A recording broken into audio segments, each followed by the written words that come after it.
Salut, bienvenue sur cette autre émission de Classico. Classico qui va se pencher sur les demi-finales de la Coupe d'Afrique des Nations des moins de 23 ans.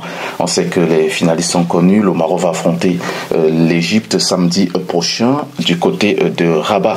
Nous sommes trois pour en parler dans cette émission. D'abord, à ma droite, c'est Fren Didi. Salut Fren. Salut. Bienvenue. Merci, c'est toujours un plaisir. Ah oui, le plaisir, il est partagé, Fren. D'ailleurs, qu'on a fait une très très belle prestation la dernière fois, très appréciée. Et puis à ma gauche, j'ai Youssef Moutawakil, il est intermédiaire. Salut Youssef. Salut Bertrand. Salut Fran. Salut. Ravi de te retrouver, Youssef. Merci, le plaisir est partagé. Alors, le plateau étant donc, n'est-ce pas, bien présenté, on se retrouve tout de suite après cette transition.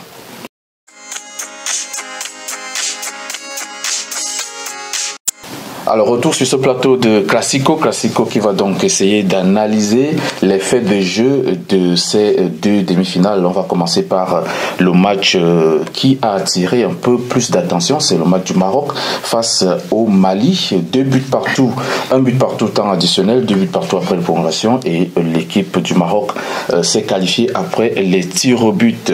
On a quand même quelque chose à redire de cette équipe du Maroc, et avec mes deux consultants, on va essayer, n'est-ce pas, de revenir sur les faits marquants du jeu.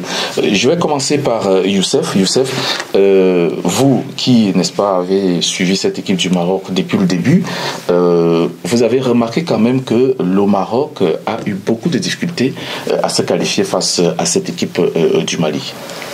Oui, bien évidemment, étant donné que cette CAN U23 se compose des 8 meilleures sélections en Afrique, donc aucune de ces sélections n'est faible.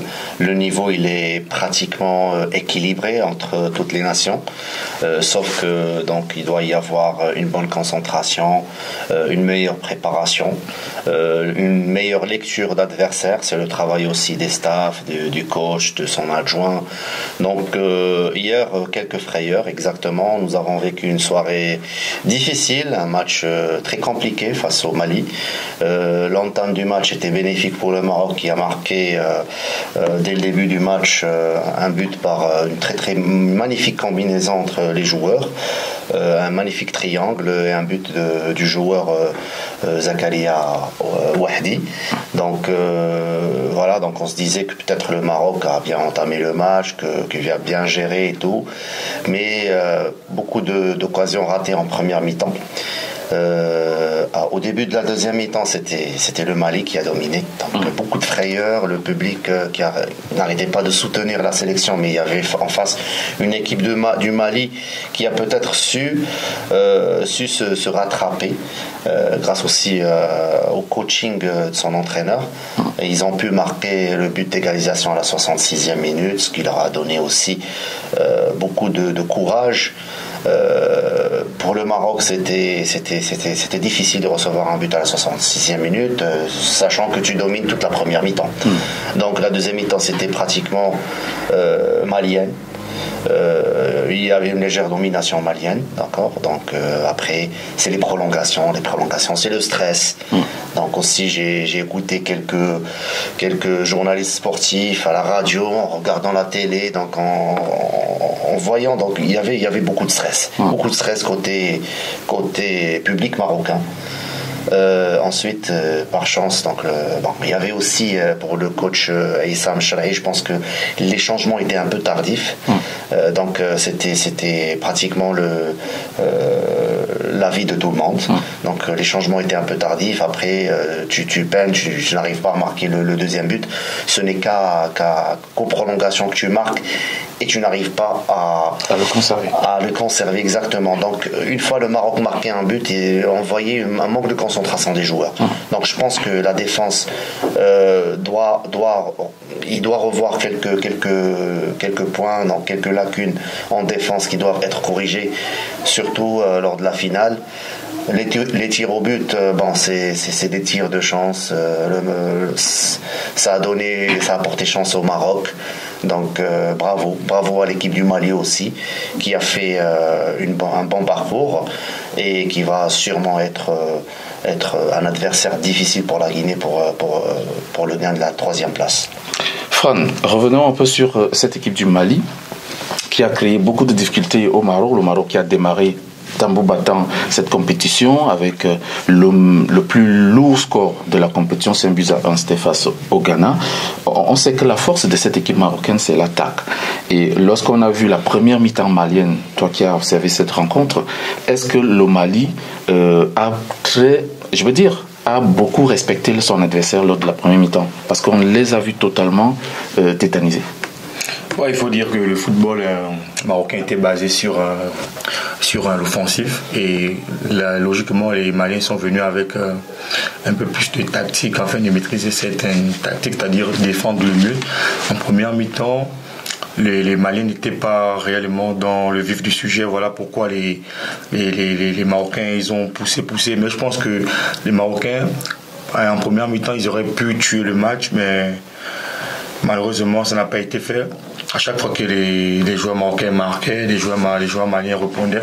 Et on parlait un peu du côté physique. C'est pas seulement le Maroc, les équipes maghrébines, ils sont un peu reconnus pour ça. Parce que ça devient physique, les gars baissent complètement le rythme. Ce sont des équipes qui sont à l'aise avec le ballon, qui sont à l'aise techniquement, avec la vivacité. Donc je pense que les Maliens ont logiquement observé la première mi-temps et en deuxième mi-temps ils ont joué leur va-tout. Surtout qu'on a senti une équipe malienne très à l'aise en deuxième mi-temps, surtout au niveau des flancs. Et justement, ils ont aussi profité, comme tu l'as dit tout à l'heure, de la fatigue et aussi de la largesse défensive marocaine. Ouais, effectivement, il faut préciser que durant ce tournoi, le Mali, c'est vraiment le véritable adversaire que le Maroc a eu face hier. Parce que les Maliens, ça joue à 100 l'heure. On a regardé le match, on a vu que c'était vraiment une vraie demi-finale. Parce que les Maliens répondaient sur tous les côtés, course, vivacité, dribble, technique. Et là, l'équipe marocaine a été vraiment mise en difficulté. Nul n'a été les tirs au but. Je pense que ce match pouvait se solder par la victoire du Mali. Youssef, des largesses défensives, on les a notées côté marocain et aussi surtout au niveau des jeux possédés sur les flancs côté malien. Est-ce que l'entraîneur n'a pas eu le temps d'étudier cette phase-là, parce qu'on avait déjà décrit cela lors des matchs de phase de poule, sauf qu'en face, le Maroc n'avait vraiment pas encore touché un adversaire d'un niveau un tout petit peu au-dessus ou même que le sien. Est-ce que ça craint lorsqu'on voit ce genre d'erreur? Je rappelle que El Azouri et Riyad s'est laissé un tout petit peu et délaissé un tout petit peu la phase de positionnement au profit de certains joueurs maliens. Oui, c'est un manque de concentration. Si je vais parler du coaching hier durant les 120 minutes de jeu, je pense que l'entraîneur malien a su faire une bonne lecture de match. Donc déjà, quand tu perds 1-0, tu es nettement dominé. En deuxième mi-temps, tu te rattrapes. C'est toi qui domines. Tu marques l'égalisation. Donc marquer l'égalisation est plus difficile et plus compliqué que marquer en premier. Après, c'est lors des prolongations, tu encaisses encore une fois un deuxième but et tu marques à quelques minutes de la fin de la deuxième mi-temps des prolongations. Donc je pense au niveau coaching, l'entraîneur marocain Essam Charahi a peut-être mal employé certains joueurs et les changements étaient un peu tardifs. Ouais. Donc on trouvait que le Maroc ne pouvait pas marquer sur les 90 minutes. Donc quand on a vu le but d'égalisation du Mali, on a vu que le Maroc était pratiquement incapable de marquer, qu'on allait vers les prolongations. Donc on a vu une bonne équipe bien placée, bien structurée, une équipe malienne. Donc c'est la bonne lecture qu'a fait leur coach sur l'ensemble du match. Moi je pense que c'est comme ça, mais chance au Maroc aussi que la sélection possède plusieurs joueurs, de bons attaquants. Aussi, donc je pense qu'à l'entraînement, Monsieur Issam Charahi travaille avec eux durement, donc il y a beaucoup de combinaisons, beaucoup de... Bon, en fait, c'est une joie de voir, un plaisir de voir une équipe qui joue comme ça, les petites passes, donc je pense qu'il y a aussi un travail. Sauf que au niveau de la tactique et tout, je pense que on peut mieux faire. Et on pouvait mieux faire hier face au Mali s'il y avait vraiment, je dirais, une meilleure lecture sur cette équipe malienne.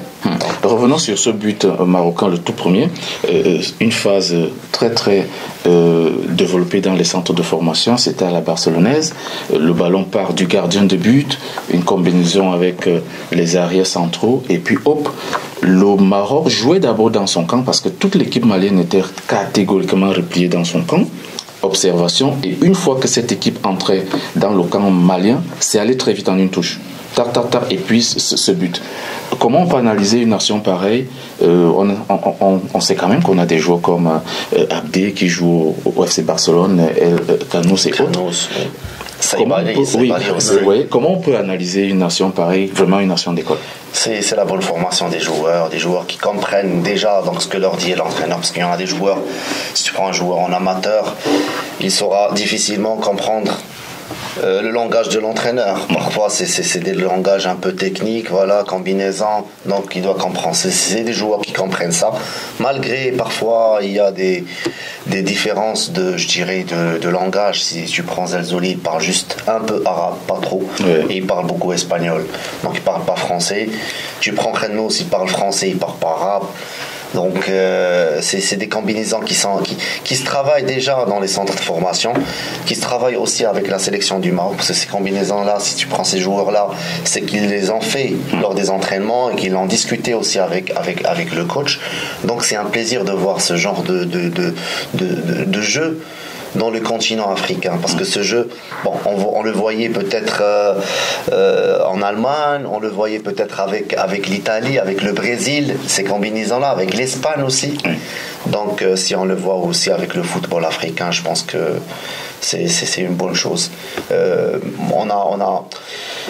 On est fatigué de voir un foot trop physique et beaucoup d'agressivité, de coups francs, de balles arrêtées, mais de voir un jeu enchaîné, une rapidité, donc c'est joli à voir. Frandy, un match plaisant, non seulement dans comment dirais-je, dans l'impact, parce qu'il y avait de l'impact, il y avait aussi de la qualité au niveau du jeu. Ce que cette équipe malienne nous a proposé était quand même aussi assez appréciable. Mais comment expliquer, n'est-ce pas, cette double face de l'équipe du Mali? Une équipe qu'on n'a pas catégoriquement vue en première mi-temps, et en deuxième mi-temps, c'était tout un autre Mali qui méritait même, à la fin, pourquoi pas gagner cette rencontre? Effectivement. Moi, je dirais peut-être les consignes du coach ont mieux été appliquées en deuxième période. Et en même temps aussi, je dirais en première période, ils n'ont peut-être pas su captiver le jeu de l'adversaire. Chose qu'en deuxième période, ils ont essayé d'étudier. Le Mali, je pense qu'il y a beaucoup de regrets par rapport à ce qu'ils nous ont montré en deuxième période. Le Maroc était complètement lessivé. Juste que pendant leur temps fort, ils n'ont pas su concrétiser la domination. Donc je pense que ça a fait défaut. Mais vraiment, on a eu droit à un très très très bon match. Un match vraiment à la hauteur de la compétition. Et je peux même dire, sans hésiter, que c'était le plus beau match de la compétition. Et ce qui est bien dans cette chose, c'est que ces deux adversaires représenteront le continent africain valablement aux Jeux Olympiques. Parce que le niveau hier, les qualités y sont. Alors, Youssef, pour terminer avec cette phase du Maroc, il y a quand même lieu d'avoir un tout petit peu peur, surtout au niveau du plan défensif. L'entraîneur doit beaucoup travailler sur ce plan-là, mais au niveau de l'attaque, il faut dire que le Maroc regorge des joueurs de qualité qui peuvent changer la donne du match à tout moment. Ouais, bon, quelques frayeurs. On a vécu ça hier en soirée pour la défense, gardien de but, donc une entente entre les deux. Aussi, donc les hors-jeux, il faut revoir ce. Bon, il faut pas avoir peur. Donc, je pense qu'hier l'équipe nationale a peut-être eu peur quand le Mali dominait, quand le Mali essayait de chercher. C'est des jeunes encore aussi, hein, je sais. Ils ont 23 ans. Ils ont 23 ans, exactement. Oui, moins 19 ans, moins même 18 ans, 18 ans. Mais c'est des professionnels. Quelques joueurs même ont pu jouer la Coupe du Monde. Donc, ils doivent affronter l'adversaire tout en étant bien concentré. Si tu marques un but, c'est toi qui es en position de force, donc c'est à eux de marquer. Donc toi, tu es en position de force, tu peux temporiser le jeu, Moi, je pense que ce point-là, c'est à améliorer pour l'équipe nationale, parce que tu marques et tu encaisses. Et ça, on l'a vu avec le Ghana. Tu as gagné 5-1, ok. Mais sur une phase de match, en première mi-temps, le Maroc dominait 3-0. Après, c'est le Ghana qui marque 2 buts en 2 minutes. Le deuxième but, heureusement que la VAR l'a annulé. Voilà, donc il faut revoir ces points-là. Tu joues face à l'Égypte qui a joué 90 minutes contre la Guinée, qui a bien mérité sa victoire. Le Maroc a joué 120 minutes, donc il doit y avoir aussi une préparation mentale, psychique et aussi côté fraîcheur physique, parce que c'est des joueurs jeunes.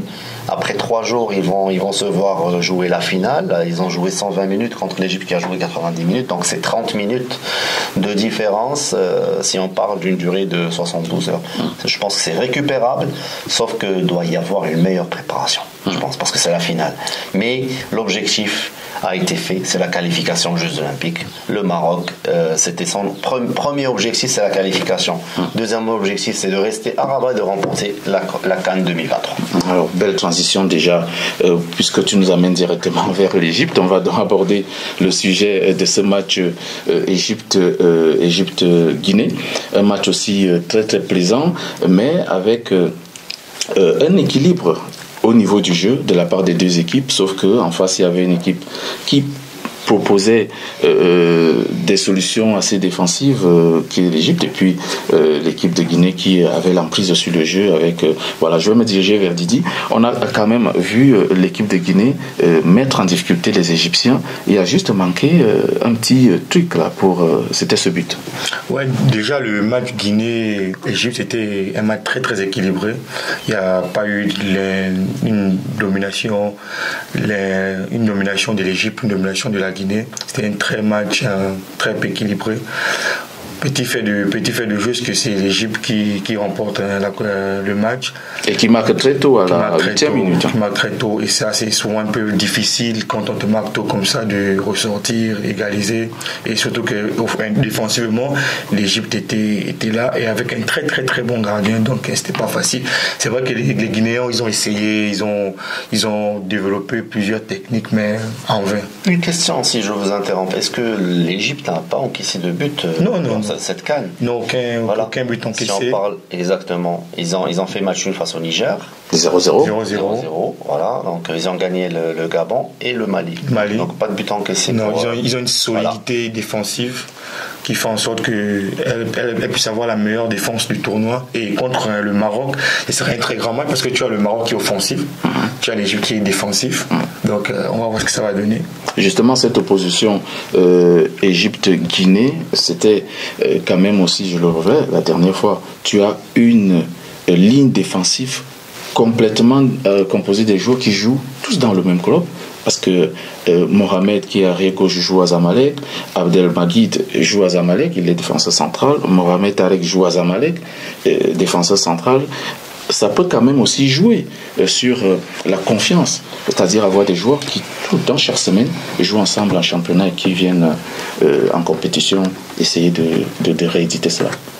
Oui, tout à fait. Malheureusement, on n'a pas une information très profonde sur ces joueurs avec le Zamalek, parce que déjà le championnat égyptien, il est toujours en retard. Il y a eu un arrêt.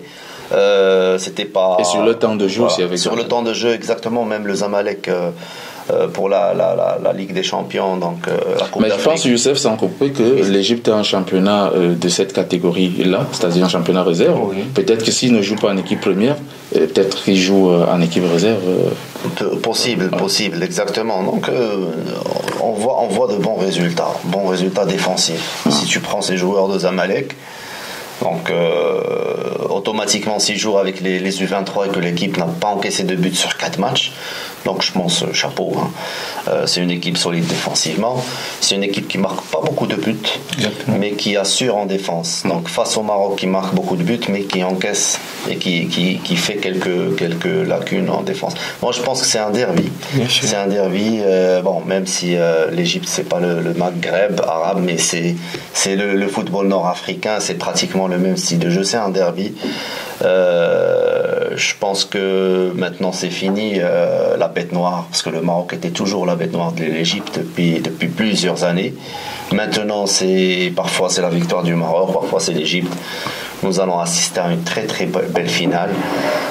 Aussi si on parle du foot africain, je pense que l'Égypte aussi domine le foot africain. Il y a aussi le Maroc, donc c'est le nord d'Afrique, la Tunisie un peu, voilà, donc l'Algérie aussi sur les dernières années. Donc je pense que maintenant ça se confirme encore une fois avec la finale Ali Wydad sur les deux années. Et cette finale Maroc-Égypte encore une fois. U23. Exactement, Maroc-Égypte en quart de finale. La dernière CAN, donc le Maroc s'est éliminé, je pense que ça a été. Oui, l'Égypte a joué la finale de la CAN face au Sénégal. Donc voilà, je pense que peut-être la déception, c'est le Sénégal. Ouais.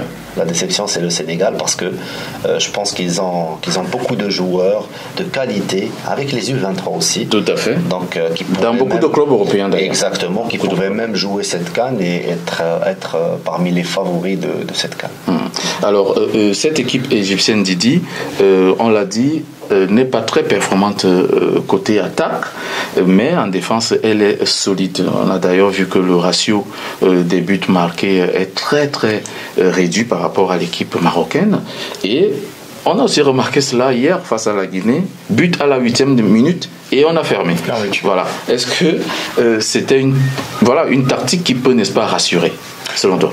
Ouais, c'est même d'abord un signal fort au Maroc parce que un but, ça fait.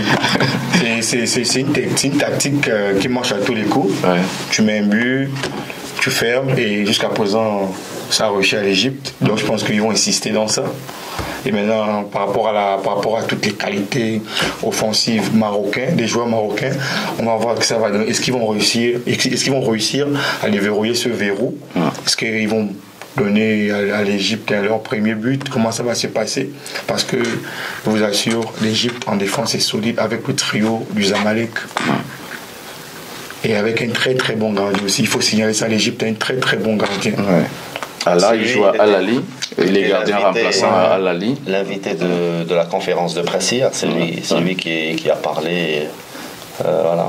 Ouais. Je pense que le Maroc est favori, malgré tout, parce que déjà tu joues le Maroc joue à domicile avec devant ton public, tu joues à Rabat dans le même stade. Et le Maroc a la meilleure attaque. Tu as les repères du stade, tu as joué dans ce stade. L'Égypte va devoir se déplacer à Rabat. Donc je pense que psychiquement aussi ça pourra jouer sur le moral des joueurs égyptiens. De se dire qu'on joue face à un public marocain et contre l'équipe nationale du Maroc. Et justement, Youssef, parlons de cette finale, puisqu'on y est déjà, entre les deux équipes, on a quand même deux oppositions différentes. C'est-à-dire une équipe qui nous propose le jeu, qui est le Maroc, qui développe un jeu plaisant, fait des passes courtes, passes longues avec beaucoup de mouvements. Et en face, une équipe qui attend et qui possède pas des contres. Alors, lorsqu'on a une configuration comme celle-là, une équipe du Maroc qui doit aller jusqu'au bout de cette compétition parce qu'elle est déjà en finale, il faut aller la gagner, il faut aller chercher ce trophée. Qu'est-ce qu'on peut se dire? Quel est le discours qu'on peut apporter aux joueurs à ce moment-là, selon toi? Aux joueurs du Maroc? Aux joueurs du Maroc, bien sûr. Aux joueurs du Maroc, c'est qu'ils doivent croire en eux-mêmes, rendre heureux tout le public marocain, le roi Mohamed VI, qui aussi toujours finance le sport marocain et qui suit de très près exactement le sport tous les clubs marocains et le sport marocain en priorité. Je pense que voilà, donc c'est au staff de parler avec les joueurs, de corriger les erreurs, de bien être concentré avant le début du match. Mais je reste positif pour plusieurs raisons, ne serait-ce que le Maroc joue en face d'un grand public à Rabat. Donc voilà, le message aux joueurs, c'est des professionnels, donc ils savent ce qui leur attend. Aussi j'ai entendu hier soir donc sur le premier tireur de pénalty marocain, parce que le Mali a raté un pénalty. Son premier tir. Le Maroc a marqué, le premier tireur a dit que j'ai tiré le penalty et je devais le marquer pour donner chance aux autres et beaucoup plus de confiance. Tout à fait. Voilà. Donc voilà, la confiance aussi se donne à travers le capitaine qui doit aussi être bien motivé, parler avec ses joueurs. Donc le staff, on sait très très bien qu'ils sont en concentration, que c'est à chaque fois remonter le moral, savoir. C'est-à-dire toujours il y a un suivi de joueurs dans leur chambre, Donc je pense que le staff il est professionnel, il sait ce qu'il doit faire, c'est son travail. Donc je pense pas qu'il y aura un problème dans ce sens. Didi, je parlais de cette opposition attaque-défense lors de la finale qu'on va voir. L'Égypte qui va probablement attendre les Marocains et procéder par contre. Lorsque on sait déjà qu'il y a eu beaucoup de déséquilibre au sein de la défense marocaine, on sait aussi qu'il y a cette équipe égyptienne qui peut se dire, bon voilà, on va faire bloc et puis attendre la moindre occasion où ils seront déconcentrés et puis marquer ce but et fermer. En football, on dit la meilleure attaque, c'est la défense. Donc, psychologiquement, les Égyptiens vont déjà avec une confiance. Qui ne prennent pas beaucoup de buts. Voilà, qui ne prennent pas beaucoup de buts. Et après, il faut voir que, à part cette particularité que l'Égypte prend presque pas de buts, l'Égypte est défensive. Après, c'est le Maghreb, c'est le même football. C'est vitesse, technique. Sur les côtés, c'est pratiquement le même jeu que le Maroc, mais avec cette particularité que l'Égypte n'encaisse pratiquement pas de but. Donc, je pense que il y a un coach qui est outillé pour amener un peu plus de solutions idoines afin de déverrouiller ce verrou.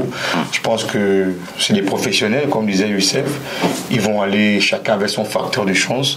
L'Égypte va essayer de défendre, jouer en contre-attaque, et le Maroc lui va essayer d'être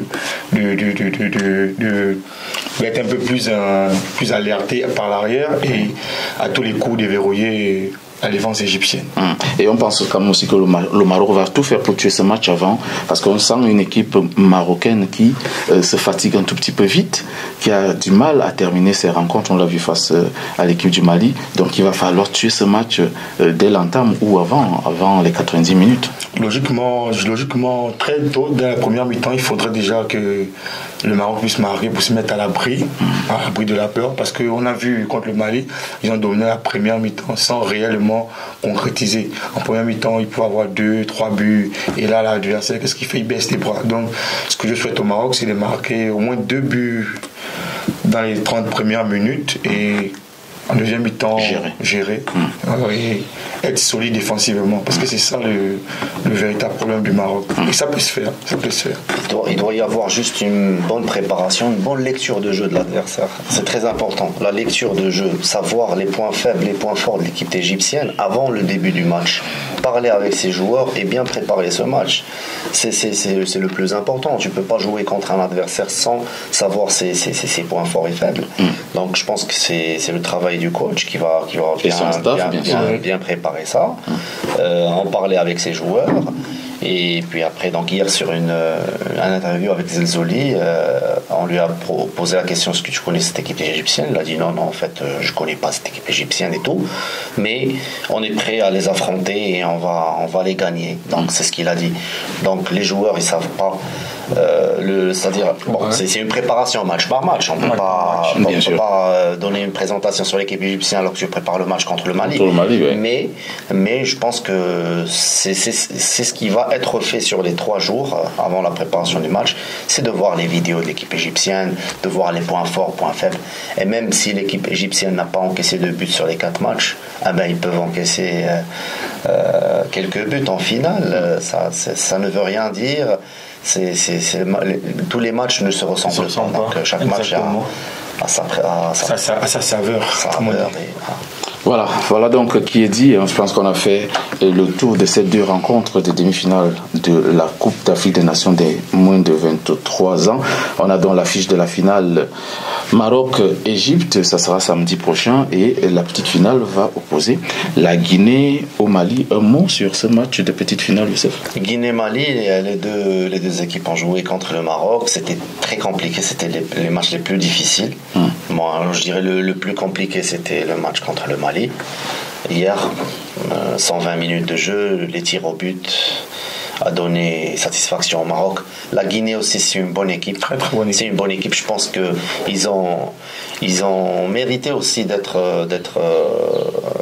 en finale, peut-être, ou en demi-finale, exactement. Malheureusement pour eux, ils sont tombés face à une équipe égyptienne bien solide défensivement. Ils ont encaissé très tôt aussi. Ils ont encaissé très tôt, exactement. Mais je pense que c'est pas la fin du monde. Ils ont un bon effectif, un effectif d'avenir. Je pense que leur fédération doit travailler dans ce sens, sur cette équipe. Aussi alimenter la première équipe, parce que le football guinéen n'est pas mort. Le football guinéen possède des joueurs de qualité.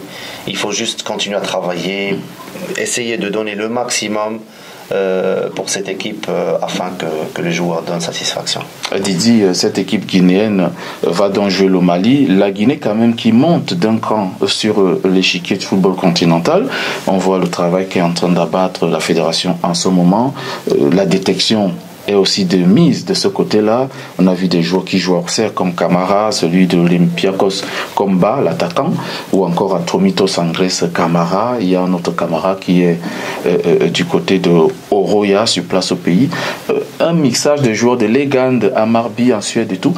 Ça fait qu'il y a un travail de fond qui est en train d'être fait dans la fédération pour essayer de ramener ces jeunes à jouer pour les couleurs de la Guinée.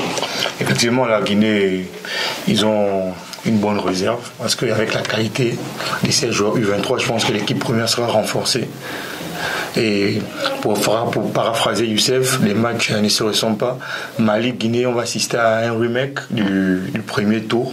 Et ce ne sera pas un match, sans enjeu parce que le troisième impérativement est qualifié pour les Jeux Olympiques. Donc pour ne pas être barragiste, donc je pense que tout va se jouer. Un match avec enjeu. Voilà, avec un match vraiment avec enjeu. Donc on va assister à un très très très bon match. Petit avantage pour le Cameroun, pour le Mali, parce que le Mali a déjà battu la Guinée. Mais comme disait Youssef, encore une fois de plus, les matchs ne se ressemblent pas. On aura droit à un très très très bon match et surtout avec une très très très bonne équipe de Guinée. Merci et ne quittez pas, on va juste faire une transition et puis on va venir parler de cette demi-finale de la Coupe du Trône qu'on va brûler, n'est-ce pas, on va aborder dès ce week-end tout de suite et maintenant juste après ce break et on revient sur le plateau.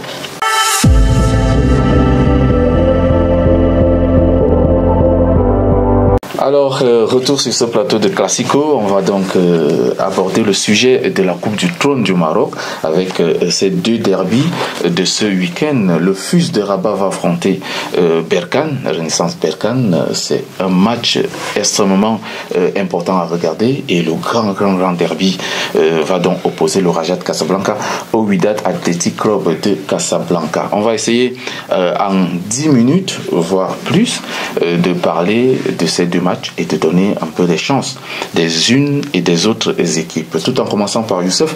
Alors, commençons par le derby qui nous attire un peu plus, Raja-Wydad. Lorsque ces 2 équipes qui sont les meilleures équipes du Maroc se retrouvent, c'est toujours un match spécial. Un match spécial, c'est la demi-finale de la Coupe du Trône, c'est un derby. Ce derby a un goût spécial, il va se jouer à Tanger, non pas à Casa. Pour le derby aussi, pas le derby, mais le match opposant la Renaissance de Berkane et le FUS de Rabat. Oui. Donc il va se jouer à Fès. Donc c'est deux villes différentes. Donc c'est des matchs dans des terres neutres, dans des villes neutres. Voilà. Ça peut un peu casser le...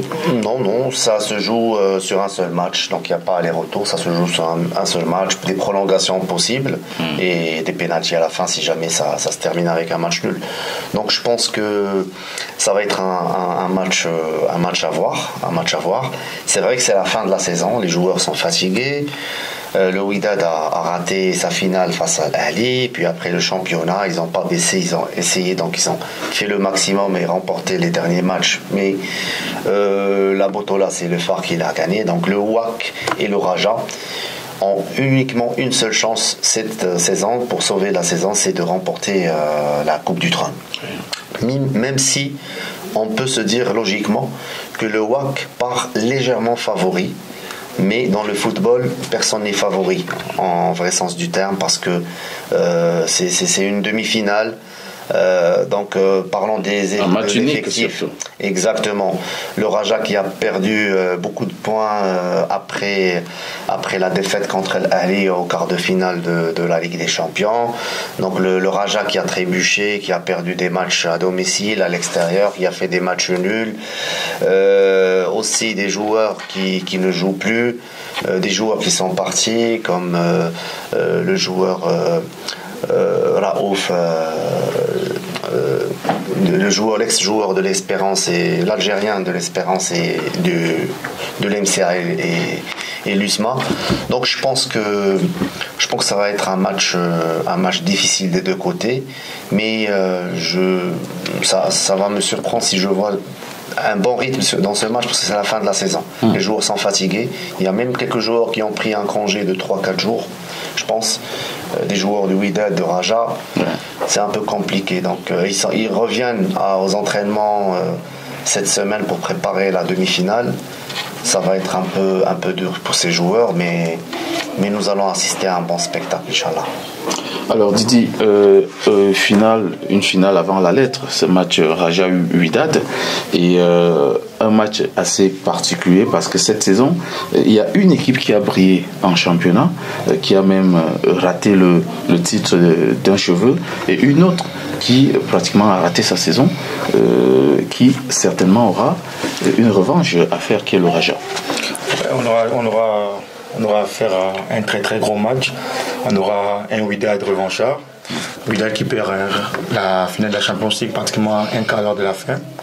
Wydad qui se fait reprendre le titre pratiquement à la 92e minute. Et on a un Wydad qui va essayer d'enfoncer encore le Raja pour qu'il ne soit pas africain. On a le Wydad qui va essayer d'anéantir les nouvelles ambitions de la nouvelle équipe du Raja. Parce qu'il faut se souvenir que le Raja, il a changé son président. C'est maintenant M. Boudreka. Donc je pense que le Wydad va jouer la tour pour sortir de là quand même avec un titre cette saison parce que c'est quand même le Wydad. Une année blanche pour le Wydad, c'est vraiment pratiquement 5 ans sans titre. Parce qu'on est habitué à voir le Wydad chaque année gagner des titres, nous émerveiller. Donc je pense que le Wydad va jouer tout pour remporter ce titre et ce derby. Parce qu'à part le titre, il y a d'abord le derby. Et le derby, on sait quelle saveur ça ici à Casablanca. On sait comment les deux équipes prennent ce match. Mais avantage quand même au Wydad. N'oublions pas que la saison dernière, il y avait un match de Coupe du Trône, Wydad Raja. Oui. Wydad a gagné 2-0. Bien sûr. C'était un match à huis clos au stade de l'Albizaouli. Mais le WAC s'est qualifié en finale contre Berkane et a perdu la finale.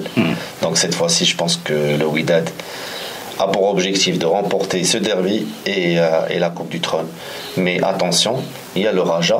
Le Raja aussi veut se voir une place en Afrique, veut gagner ce derby. Donc, comme vient de l'évoquer Fran, nouveau président, expérimenté, qui sait ce qu'il doit faire, préparer ses matchs, préparer une équipe pour l'avenir. je pense que ça va être un match dur. Youssef, un mot sur ce match aussi, Berkane-FUS. Berkane qui doit aussi sauver sa saison. Le FUS est déjà africain avec sa 3e place en Botola. Mais Berkane a aussi un mot à dire parce que c'est une équipe qu'on a l'habitude de voir aussi à la scène internationale et qui vient, il n'y a pas 2 ou 3 saisons, de remporter la Coupe de la CAF. Est-ce que dans ce match aussi, on va voir un revirement de situation, c'est-à-dire une équipe de Berkane qui aura plus d'envie qu'une équipe du FUS qui va se dire, bon voilà, nous, on a fait notre saison, on est déjà qualifié pour les... Je pense que l'envie va être des 2 côtés. L'envie va être du côté de Berkane et du côté du FUS, parce que aussi le jeune entraîneur Selami du FUS aussi a envie de remporter un titre parce qu'il a fait une très très bonne saison avec cette équipe. Donc déjà une 3e place, c'est l'objectif. L'équipe est qualifiée en CAF, mais je pense que l'équipe du FUS va entamer le match pour pouvoir se qualifier en finale. Même chose pour Berkane qui est habitué, c'est le tenant du titre, donc ils vont jouer ce match en étant les champions, les derniers champions de la Coupe du Trône.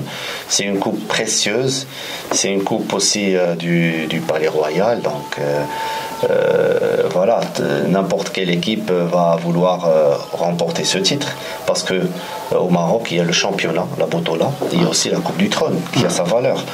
Donc les 4 équipes vont se donner à fond pour remporter cette coupe. Peu importe se qualifier en Afrique ou pas se qualifier en Afrique, pour le FUS ou pour le Raja même, je pense que ces équipes-là, leur objectif c'est de remporter la Coupe du Trône parce que c'est un titre de plus qui s'ajoutera au palmarès de ces 4 clubs. Alors, je crois qu'on a fait le tour, nos 40 minutes sont épuisées, Fran. Oui. Je pense qu'on va se séparer. Merci d'avoir participé. Merci, c'est toujours un plaisir pour moi de me retrouver avec vous. Ouais. Et Youssef, merci encore d'avoir pris votre temps pour être là. C'est moi qui vous remercie, Bertrand. Je remercie Fran aussi d'avoir discuté un peu sur le foot africain. Ouais. Alors, c'est terminé, rassurez-vous, on va aborder les prochaines fois le sujet sur les mercato parce que ça bouge dans beaucoup de clubs, au Wydad, au Raja déjà, et puis dans d'autres clubs de la Botola, sans oublier le mercato africain, que ce soit les joueurs africains qui évoluent en Europe ou encore du côté de la Tanzanie, parce qu'on a beaucoup d'informations qui nous parviennent de la Tanzanie, beaucoup de joueurs de la Botola. Je crois quand même il y a une bonne partie une bonne partie des joueurs qui partent en Tanzanie, des joueurs même internationaux, des Sénégalais aussi qui partent en Tanzanie, notamment le joueur Sidibé, l'arrière gauche qui a remporté le CHAN avec le Sénégal contre l'Algérie en finale. Et il y a aussi l'attaquant du Raja qui a été prêté à Soalem, comment il s'appelle Oui, exactement, il est parti en Tanzanie, exactement, donc c'est Azam. Je pense qu'on discutera pleinement sur les prochains épisodes parce qu'il y a beaucoup de choses à dire lors du mercato et j'espère que nos chers téléspectateurs sont au rendez-vous. Exactement. Alors, c'est terminé pour Classico. Restez donc scotchés à nos programmes. Surtout, likez, abonnez-vous et puis partagez au maximum ces vidéos car on a besoin d'attirer encore plus de monde vers nous. Portez-vous bien et à très bientôt.